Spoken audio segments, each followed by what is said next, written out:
Valentine's Day! I was just about to check the mailbox to see if we got any Valentines from our friends. Wow, Squeaks, we got a whole bunch! Let's read them. The first one is sort of wet. Oh, no wonder it came from our friend Mickey the Greenland shark. Let's read it. Roses are red, the ocean is blue. I lost all these teeth, but I'm glad I found you. That's so sweet. Sharks are awesome, and this video has some amazing facts about them. When you think of a shark, what do you picture in your mind? Do you think of a big fin sticking out of the water, or maybe a huge set of sharp teeth? Sharks are some of the most famous animals in the ocean, but do you know what makes a shark a shark? Well, for one thing, all sharks are fish. That might not surprise you since they live and swim in the water, but sharks are a special kind of fish. One of the things that makes them different from other fish, like goldfish, is that sharks have a special skeleton. Our skeletons are made of bone, and so are the skeletons of most kinds of fish. But a shark's skeleton isn't made of bone. It's made of cartilage. And you have cartilage in your body too. You can feel it right now. Touch the tip of your nose. Wiggle it around. How does it feel? What about your ear? Can you bend it? You sure can, because the tip of your nose and your ear aren't filled with bone. They're filled with cartilage. Cartilage is a lot lighter than bone, and it bends easily. So having a skeleton made of this stuff helps sharks swim farther and faster than if their skeletons were made of bone. Now let's look at another body part that sharks are famous for. Their teeth. Have you ever lost a baby tooth and then an adult tooth grew in? Well, sharks lose their teeth all the time, throughout their entire lives, and they just keep growing new ones. How can they do that? You and I just have one row of teeth in our mouths, but sharks have lots of rows of teeth on the top and the bottom. So when a shark loses a tooth, another tooth that's right behind it can just move on up to take its place. Because they always have new teeth to replace the old ones, some sharks can lose thousands of teeth during their lives. All right, the next cool thing about sharks, their skin. If you could rub the skin of a shark, you'd find that it would feel smooth if you ran your hand in one direction. But if you rubbed your hand the other way, it would feel rough, like a cat's tongue. That's because a shark's skin is covered in tough bony scales that actually look a little like tiny teeth. These little scales are stacked on top of each other like tiles on a roof. This helps sharks swim through the water quickly and quietly. So those are some of the things that all sharks have. But there are over 450 types of sharks in the world, and that means a lot of differences too. Take a look at this one. It's called a whale shark, and it's the biggest shark there is. In fact, it's the largest fish in the whole world. Whale sharks can grow to be as long as a school bus, but even though they're so big, they eat tiny plants and super small animals called plankton that float in the water. But not all sharks are as big as the whale shark. Some can also be tiny. Meet the dwarf lantern shark. It's so small that it could fit in my hand. This shark lives in the deep ocean where there's very little light, so it has big eyes to help see in the dark. Plus, it has a really neat feature.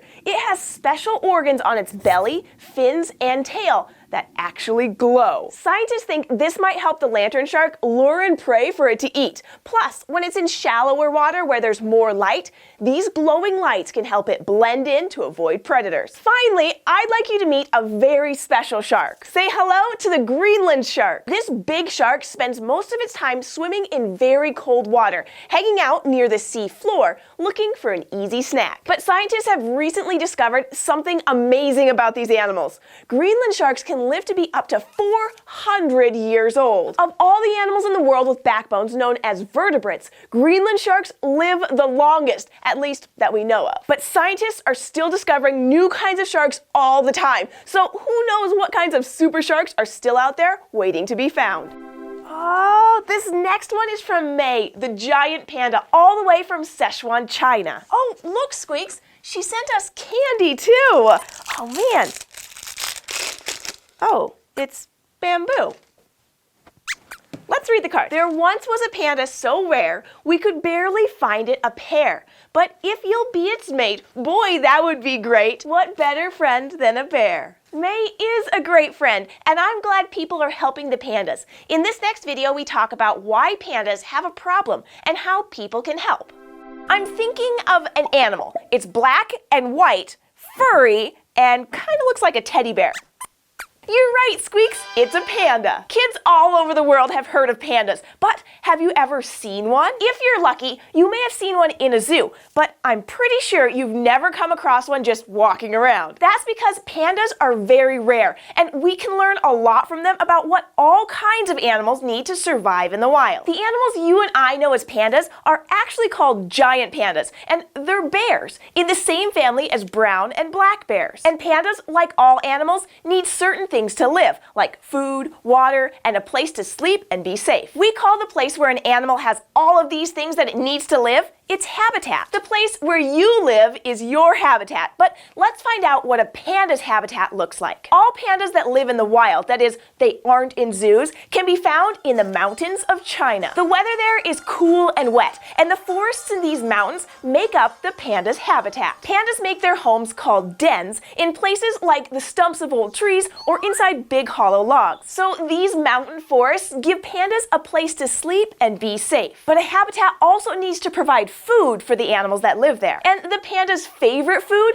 by far, is a plant called bamboo. Pandas eat a lot of bamboo, and quickly. They have to eat a lot to get as big as they do. But the problem with a panda's diet is they don't eat much else. The fact is, they're very picky eaters. So a panda's habitat has to have a lot of bamboo growing in it. Luckily, the cool, wet forests of China are a great place for growing bamboo. All in all, these forests are the perfect habitat for pandas. But there is a problem. The panda's habitat is getting smaller. A long time ago, there used to be a lot of mountain forests for the bears to live in. But people started to cut down a lot of the forest to make room for buildings and to use the wood for fuel. As they did this, the panda's habitat got smaller and separated into pieces. Pandas started to have problems finding enough food to eat and safe places to have their babies. And as their habitat got smaller, so did the number of pandas. So today, there are far fewer pandas than there were a long time ago. Scientists think that there are fewer than 2,000 pandas living in the wild today. But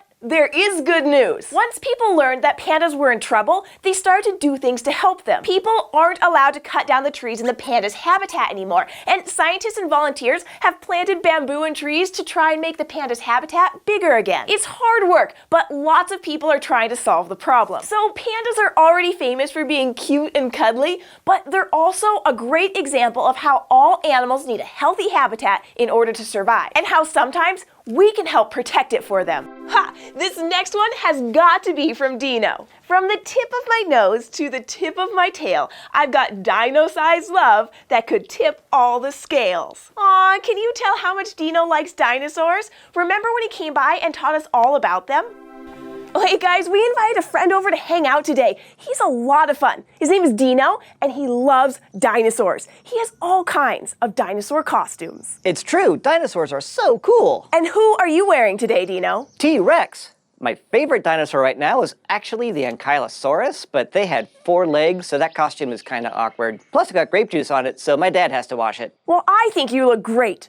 You might already have guessed this, but Dino knows all sorts of things about dinosaurs. I love reading about them. I read all the books about them in the library. Well, why don't you tell us a little bit about what you've learned so far? Maybe you can start with this. What makes a dinosaur a dinosaur? Hey, good question, Jessi. There were all kinds of dinosaurs that lived millions of years ago. Some had 2 legs, like T-Rex here, and some had 4 legs, like Ankylosaurus. Some ate plants, and some ate other animals. But they all had a few things in common. Like what? Well, one way to tell whether an animal is really a dinosaur or not is to look at its legs. Its legs? Really? Yeah, let me show you. First, have a look at this guy. It's a Komodo dragon. It's the biggest lizard in the world today. It lives on some islands in Asia. But Komodo here isn't really a dragon. It's a reptile. It has scaly skin and a long tail, and I can totally see how some people might think it looks kind of like a dinosaur. But look at its legs. Its legs stick out from the sides of its body, so its feet are out on the sides too, almost like it's doing push-ups.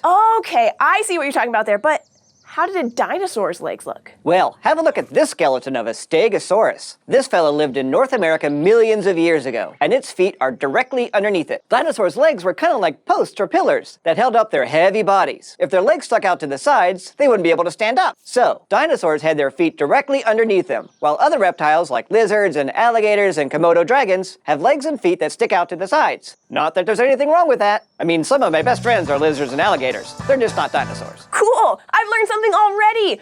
Well, how else could you tell if an animal that lived a long time ago was a dinosaur? A lot of things that dinosaurs had in common weren't so much about how they looked, but about how they lived. For example, dinosaurs only lived on land. They didn't live in water, and they couldn't fly. Couldn't fly? Really? Really? You've probably seen pictures of an animal like this before, right? They were amazing flying reptiles, and they lived back in the time of the dinosaurs, but they weren't dinosaurs. They were pterosaurs, a whole different type of ancient reptile. Unlike the dinosaurs, they had hollow bones and big flaps of skin like wings which they used to fly. They also had really long, narrow skulls with big brains inside. But dinosaurs didn't have any of those things. I mean, I've never seen a T-Rex with wings, have you? No, I can't say that I have. But you also said that dinosaurs didn't live in the water? Nope.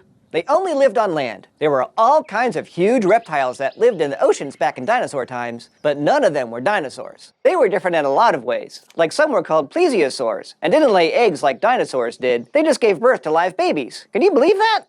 And another kind of swimming reptile were the mosasaurs. They were actually related more to snakes than to dinosaurs. Just like snakes, they could open their mouths so wide that they could actually eat things that were bigger than their own heads. Kinda wish I could do that, especially with apples. I love me some apples. So I can see from the fins and flippers on these swimming reptiles that they were adapted to life in the water. So if I see a fossil or a picture of a reptile that lived a long time ago that has fins and flippers, I know it's not a dinosaur, right? That's right, Jessi. Dinosaurs lived only on land and stood with their feet right under them, instead of to the sides. Got it. Thanks for sharing what you've learned with us, Dino. Oh, believe me, Jessi, I could go on all day. Oh, I bet you could. All right, what's next?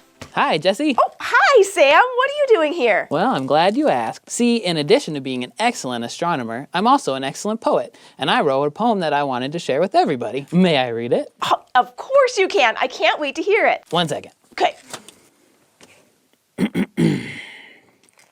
I have eaten the bugs that were in the forest, and which you were probably saving for morning. Forgive me, they were delightful, so sweet and so crunchy. Thank you. That was great, Sam. And as my Valentine to you, here's a whole bunch of cool stuff about bats. I'm thinking of an animal. It's small and furry. It can be pretty cute. And it flies around at night. Can you guess what animal it is? That's right, I'm thinking about bats. Some people think bats are scary. Maybe because they only come out at night. Or maybe because sometimes they live in dark places. Or maybe it's because some species of bats, called vampire bats, survive by drinking blood. But you probably won't ever run into a vampire bat. Only 3 species of bat are blood drinkers. The rest of them, over 1,200 species, eat fruit, nectar, bugs, and other small animals. If you ask us, bats are totally awesome. Here are just 3 of our favorite things about them. To start, some bats can hear their way in the dark. That's because they don't rely on their eyes like we do. Instead, bats use sound to find their way around. Have you ever yelled into a big empty room or a canyon and heard your own voice shout back at you? That's called an echo. The sound of your voice moves across the room to the walls and then bounces back to your ears. As a bat flies through the night, it does something really similar. It makes a sound and then carefully listens for the echo. And the way the echo comes back can tell the bat a lot about what's around it. This special skill is called echolocation. If the echo comes back quickly, that means there must be something pretty close to it because the sound only traveled a short way before bouncing back. But if the echo takes a long time to bounce back, then the bat knows that the object is further away. Bats can tell not only how far away something is, but also how big it is and how fast it's moving, all from using echolocation. And since bats are constantly using echolocation to figure out the world around them, you'll often see them flying around with their mouths open to keep making sounds to bounce back. Another thing we like about bats, they really like to hang out. Bats hang upside down in quiet, dark, hidden places, like the roof of a cave or the underside of a bridge. But how? When I hang upside down from the monkey bars, after a while, I start to feel like my head is going to explode. Bats can hang for a long time because their bodies are built for life upside down. The little pathways in their bodies that blood moves through, called arteries, have special valves in them that only let blood through one way. As the bat's heart beats, the blood has to keep moving through its body in just one direction. That keeps the blood from getting stuck in the bat's head when it's hanging upside down. That's a pretty neat trick. But you know another thing that's easy to like about bats? They make really great moms. Bats usually have one baby, called a pup, in a year. At the beginning of that pup's life, it clings to its mother's belly all the time, while the mom wraps her wings around it. Maybe we should stop calling good snuggles bear hugs and start calling them bat hugs. And thousands of moms and their pups can live together in a huge group called a nursery. Even when it's cold outside, the nursery stays warm because of all those bats hanging close together. Plus, when mom needs to go out and find food, she can just drop her baby off at the nursery with all the other moms and pups. When she comes back, you might think it'd be hard to find her baby again. I mean, there are thousands of pups that look just like hers. But bats and their pups can recognize each other through their smells and their voices. So when a pup calls out, the mom can fly right to it. It would be like trying to find your family in the middle of a crowded amusement park, except all of the other kids at the park are calling out for their parents too. So what do you think? Aren't bats scary cool? Okay, there's one left, and it's from you, Squeaks. Oh, what a great surprise! Whenever I get hungry, I look around for snacks. Grains and fruits and vegetables, and even Cracker Jacks. Left and right are lots of things on which little rats can dine, but it doesn't matter what we eat, dear, as long as you are mine. Oh, that's super cute. Thanks, Squeaks. Oh, I really like you too. And I really like rats. Do you remember when we learned all about them? Today is a day that Squeaks has been looking forward to for a long time. That's because today we're going to learn all about rats. When you think of rats, you might think of animals that live in creepy places like empty buildings or dark alleys or even sewers. But rats make their homes in lots of places, from deep underground to high up in trees. In fact, a lot of what people think they know about rats isn't true at all. So Squeaks and I thought it would be fun to play a little game. I'll say something about rats, and then you guess whether that sentence is true or false. Then Squeaks can tell us the right answer. You ready? Let's play. True or false? Rats are dirty animals. What do you think? False. Rats are actually very clean. Rats lick their fur to keep it clean. They also lick their paws and then use them to clean their faces and whiskers. When animals clean themselves like this, it's called grooming, and rats groom a lot. They sometimes clean themselves even more than cats do. People often think rats are dirty because some rats can carry diseases that make us sick. So while a rat isn't dirty, if you see a rat running around where you live or think there might be one, you should leave it alone and tell a grown-up. Okay, let's try another one. True or false? Rats like to swim.